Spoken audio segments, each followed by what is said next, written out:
விக்ரமின் பிடியில் மாட்டிக்கொண்டிருந்த ஹேமந்தை காப்பாற்ற சரண் மற்றும் மோஹித்தின் தலைமையில் ஒரு படையே அந்த இடத்திற்கு இறங்கியது.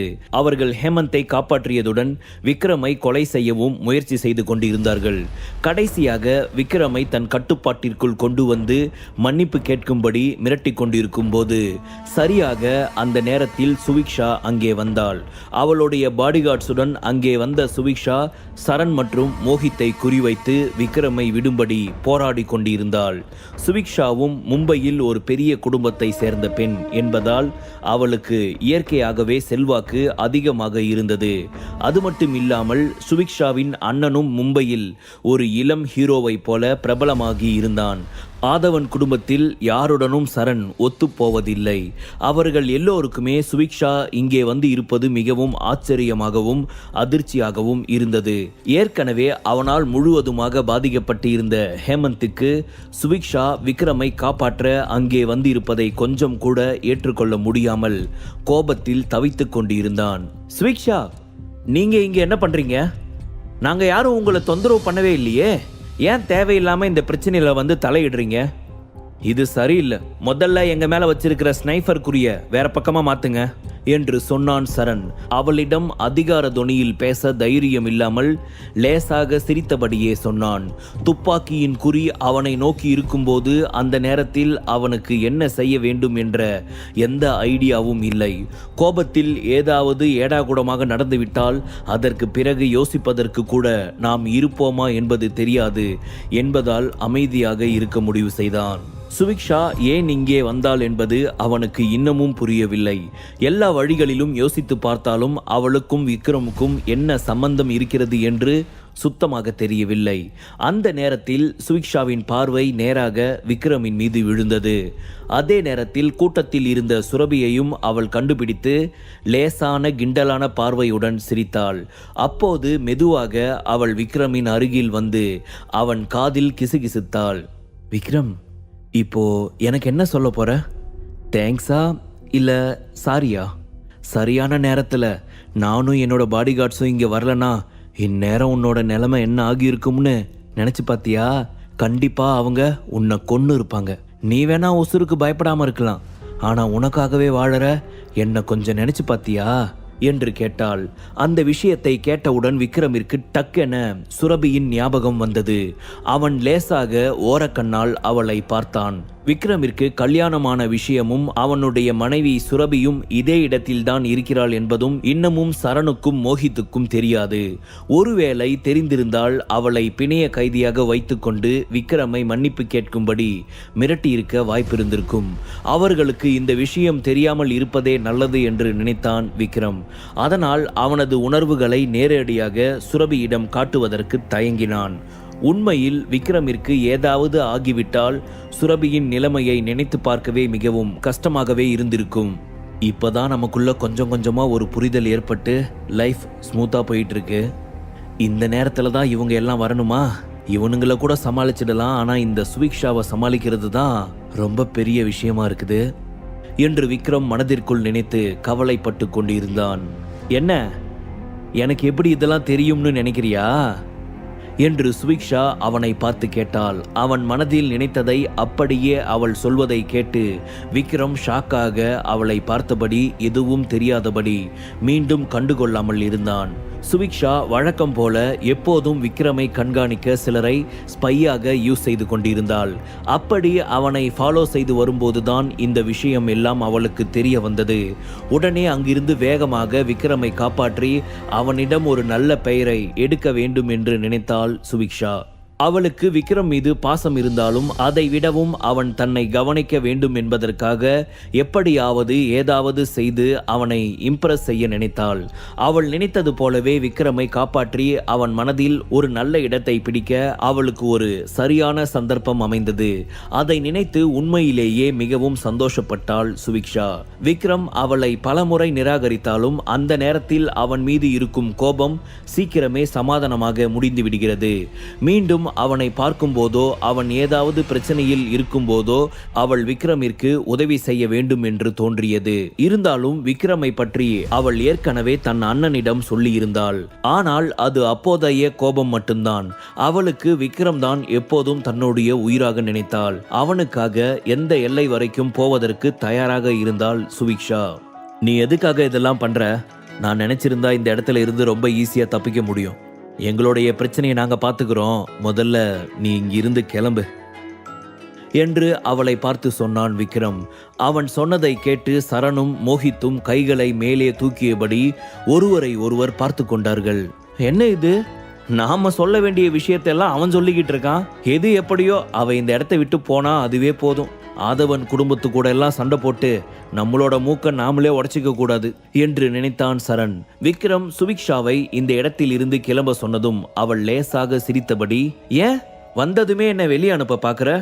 எனக்கு ஏதாவது ஆயிடுமோன்னு பயப்படுறியா என்று கேட்டாள் சுவிக்ஷா. ஷபா, நீ இங்கேயே இருந்து என்னமோ பண்ணி தொலை, எனக்கு என்ன வந்துச்சு என்று சொல்லியபடி சலித்து கொண்டான் விக்ரம். என்ன விக்ரம், நான் உன்னை காப்பாத்ததான் இங்க வந்திருக்கேன்.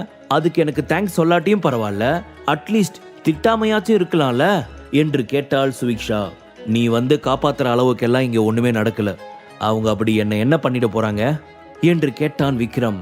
இப்போ நான் வரலனா உன்னோட நிலைமை என்ன ஆகியிருக்கும்னு உனக்கே தெரிஞ்சிருக்கும் என்று சொன்னாள் சுவிக்ஷா. விக்ரம் சுவிக்ஷாவை எத்தனை முறை நிராகரித்தாலும் தனது அண்ணன் வந்து பார்த்து கொள்வான் என்று அவள் நினைத்து கொண்டிருந்தாள். எப்படி இருந்தாலும் இந்த ஜென்மத்தில் விக்ரம் தான் தனது உயிர் என்று சுவிக்ஷா எப்போதோ முடிவு செய்து வைத்து விட்டாள். இந்த மகேந்திரா குடும்பத்தோட 4வது ஆள் உன்னோட கதையை முடிக்க வந்திருக்கான். ஆனா விக்ரமாதித்யா ரொம்ப திறமசாலின்னு இன்னமும் அவங்களுக்கு தெரியாது. இருந்தாலும் இந்த நேரத்துல நான் இங்க வராம இருந்திருந்தா தேவையில்லாம எவ்வளவு உயிர் போயிருக்கும்னு கொஞ்சம் யோசிச்சு பாத்தியா என்று சுவிக்ஷா அவனை பார்த்து கேஷுவலாக சொன்னாள். விக்ரம் எதுவும் பேசாமல் அமைதியாக இருக்க, விக்ரம், நீ ஒரு விஷயத்தை யோசிச்சு பார்க்கணும். மகேந்திரா குடும்பத்துக்கு ரத்த சண்டைகள் எல்லாம் ஒன்றும் புதுசு கிடையாது. இப்போ நீ அவங்களோட இடத்துல இருக்க. அவங்க என்ன அரெஸ்ட் பண்ணிட்டாங்க. இந்த மகேந்திரா குடும்பத்தை சேர்ந்தவங்க உன்னை அடிச்சிருப்பாங்க, இல்லனா கொன்னு இருப்பாங்க. அதுக்கு முன்னால நான் இங்க வந்து உன்னை காப்பாத்தி இருக்கேன். நீ அபினவுக்கு கால் பண்ணி வர சொன்னாலும், நீ ஆதித்யாவோட குடும்ப பேரை சொன்னாலும் அவங்க உன்னை சும்மா விட மாட்டாங்க. அவங்க இப்போ உன் மேல ரொம்ப கோபத்துல இருக்காங்க. அவங்க 1 டஜன் ஆளுங்களை கூட்டிட்டு வந்து உன் முன்னாடி நின்னா உன்னால எதுவும் பண்ண முடியாது. நீ ஒன்னும் சூப்பர் ஹீரோ கிடையாது என்று சொன்னாள் சுவிக்ஷா. அப்போது அவளுடைய மனநிலை மிகவும் திருப்திகரமாக இருந்தது. அவள் சரியான நேரத்தில் வந்து விக்ரமை காப்பாற்றி விட்டதாக நினைத்து பெருமைப்பட்டு கொண்டாள். சுவிக்ஷா விக்ரமை பார்த்து பேசிவிட்டு மெதுவாக திரும்பி சுரபியையும் சதீஷ் கிருஷ்ணாவையும் லலித்யாவையும் பார்த்தாள். அந்த நேரத்தில் சுரபி உண்மையிலேயே ஒரு மோசமான மனநிலையில் இருப்பது அவளுடைய முகத்தை பார்க்கும் போதே சுவிக்ஷா கண்டுபிடித்து விட்டாள். அவளுடைய நிலைமையில் யாராக இருந்தாலும் அப்படித்தான் இருந்திருப்பார்கள். கிருஷ்ணா ஃபேமிலியை சேர்ந்த இந்த 2 பேரும் இங்க என்ன பண்ணிட்டு இருக்காங்க? இவங்க எல்லாம் இருக்கிற இடமே தெரியாத அளவுக்கு இருப்பாங்க. அப்படி இருக்கும்போது இவங்க எப்படி விக்ரம் கூட சேர்ந்தாங்க? இந்த பொண்ணால தான் கண்டிப்பா இங்க ஏதாவது பிரச்சனை நடந்திருக்கும்னு நினைக்கிறேன் என்று லலித்யாவை பார்த்தபடி மனதிற்குள் நினைத்து கொண்டாள் சுவிக்ஷா. லலித்யா அடிக்கடி விக்ரமையே பார்த்து கொண்டு இருப்பதை கவனித்து சுவிக்ஷாவுக்கு அவளுக்கும் விக்ரமின் மீது ஏதோ ஒரு ஈர்ப்பு இருப்பதை புரிந்து கொண்டாள். சுவிக்ஷா, நீ இங்கிருந்து கிளம்புனா நல்லா இருக்கும் என்று விக்ரம் அவளை பார்த்து கூலாக சொன்னான். அவள் உடனே தலையில் கையை வைத்து மூச்சை விட்டாள். அவளுக்கு விக்ரமின் மீது கோபம் வந்தது. இருந்தாலும் வெளியே காட்டிக்கொள்ள முடியாமல் அமைதியாக அவனையே முறைத்து பார்த்தபடி இருந்தாள். இவனுக்கு இப்போ என்ன வேணுமா? எதுக்காக இப்படியெல்லாம் பண்ணிக்கிட்டு இருக்கான்? ஒருவேளை அவனோட ஒய்ஃப் முன்னால ஹெல்ப் கேட்கறதுக்கு வெக்கப்படுறானா? போன தடவை அவனோட ஒய்ஃப் தான் எனக்கு எல்லாமே, அவளுக்காக எது வேணும்னாலும் பண்ணுவேன்னு சொன்னான். ஆனால் இப்போ அவன் முன்னாடி என்கிட்ட ஹெல்ப் கேட்டா அது அவனுக்கு வெக்கக்கேடான விஷயமா இருக்குமோன்னு ஃபீல் பண்ணுறான் என்று மனதிற்குள் நினைத்து கொண்டான். அவளுடைய மனம் அமைதி இல்லாமல் அலைக்கழித்தது. விக்ரமனின் அந்த மனப்பான்மை அவளால் பொறுத்து கொள்ள முடியவில்லை. சுவிக்ஷா, நீங்க ஆதவன் குடும்பத்தோட வாரிசா இருக்கலாம். நான் ஹேமந்த் 7 ஸ்டார் குரூப்போட வாரிசு. உங்களுக்கும் இதுக்கும் எந்த சம்பந்தமும் இல்லை. இந்த பிரச்சனையில என்னோட அப்பாவும் இன்வால்வ் ஆகியிருக்கிறாரு. அதனால நீங்க தலையிடாம விலகி போயிட்டா நல்லா இருக்கும்னு நினைக்கிறேன் என்று ஹேமந்த் தீவிரமான தொனியில் சொன்னான். அதை கேட்டதும் சுபிக்ஷா அவனை பார்த்து லேசாக முகத்தை சுழித்தாள். ஹேமந்தின் குரல் அவளுக்கு ஒரு எச்சரிக்கையை போல் ஒலித்தது. அதே நேரத்தில் அவனை பார்க்கும்போது பாவமாக இருந்தது. ஒரு 7 ஸ்டார் குரூப்ஸோட சொந்தக்காரனை இப்படியா போட்டு அடிக்கிறது? இந்த விக்ரம் ரொம்ப கொடூரமானவன். இப்படிப்பட்டவன் எப்படி எனக்கு சூட் ஆவான்னு நினைச்சிட்டு இருக்கேன் என்று விளையாட்டாக மனதிற்குள் நினைத்து கொண்டாள் சுபிக்ஷா. அவள் ஹேமந்தை பார்த்து, மிஸ்டர் ஹேமந்த், நான் அவரை எங்க வீட்டு போறேன், அங்க வந்து பண்ணுங்க. தைரியம் இருந்தா தாராளமா பண்ணுங்க என்று சொன்னாள் சுபிக்ஷா. மகேந்திரா குடும்பத்தில் இருந்து சரண் அங்கே இருந்ததால் அவன் முன்னாள் விக்ரம் யார் என்பதை சுபிக்ஷா வெளிப்படுத்தவில்லை. அது இன்னமும் ஆபத்தானது என்று அவள் நினைத்தாள். எல்லாவற்றிற்கும் மேலாக விக்ரம் ஆதித்யா மகேந்திரா குடும்பத்தின் தொழிலில் உயிர் நாடியாக இருந்த முக்கியமான கப்பலை வெடிக்க வைத்தான். அவனுடைய உண்மையான அடையாளம் தெரிந்தால் இன்னமும் மோசமாகிவிடும் என்று அவள் நினைத்தாள். ஐ எம் சாரி, இன்னைக்கு இந்த நிலைமையில அதிகமா பாதிக்கப்பட்டது நான் தான். நீங்க ஆதவன் குடும்பத்துல இருந்தா என்னால அவனை எதுவும் பண்ண முடியாதுன்னு நினைக்கிறீங்களா? நான் ஏற்கனவே இந்த விஷயத்த அப்பா கிட்ட சொல்லிட்டேன். அவருக்கு இந்த பிரச்சனை எல்லாம் தெரிஞ்சதுனால நானே சொன்னாலும் அவர் இதை சும்மா விட மாட்டார் என்று சொன்னான் ஹேமந்த். சுபிக்ஷா கோபத்துடன் முகம் சுழித்தபடி, ஹேமந்த், இது மும்பை, குஜராத் கிடையாது. உனக்கு ரொம்ப தைரியம் இருக்கிற மாதிரி காட்டிக்காத. உன் அப்பா 7 ஸ்டார் குரூப்ஸோட தலைவருனா அப்போ நான் எல்லாம் என்ன என்று கோபமாக சொன்னாள். அவள் பேசுவதை பார்த்து ஹேமந்த் பதிலுக்கு என்ன சொல்வதென்று தெரியாமல் சரணை திரும்பி பார்த்தான். அவனுக்கு விக்ரமின் மீது இருந்த கோபம் எல்லாம் சுபிக்ஷாவின் பக்கம் திரும்பியது. ஆனால் சிட்டியில் மிகப்பெரிய குடும்பமான ஆதவன் குடும்பத்து பெண்ணிடம் பிரச்சனை செய்தால் என்னென்ன விளைவுகள் ஏற்படும் என்று அவனுக்கு நன்றாக தெரிந்திருந்தது. ஹேமந்த் ஆழ்ந்த குரலில் சரணை பார்த்து, சரணண்ணா, எனக்கு எப்படியாவது அவனோட உசுறு வேணும். என்னை அசிங்கப்படுத்தின விக்ரம மட்டும் ஏதாவது பண்ண நீங்க எனக்கு ஹெல்ப் பண்ணனா அந்த 10 பில்லியன் ப்ராஜெக்டை நான் உங்க கூட ஷேர் பண்ணிக்கிறேன். அது மட்டும் இல்ல, விக்ராந்த் மகேந்திராவையும் இங்க வர சொல்லுங்க. மகேந்திரா குடும்பத்தோட பிளாக் செக்யூரிட்டிஸையும் இங்க வர சொல்லுங்க என்று சொன்னான் ஹேமந்த்.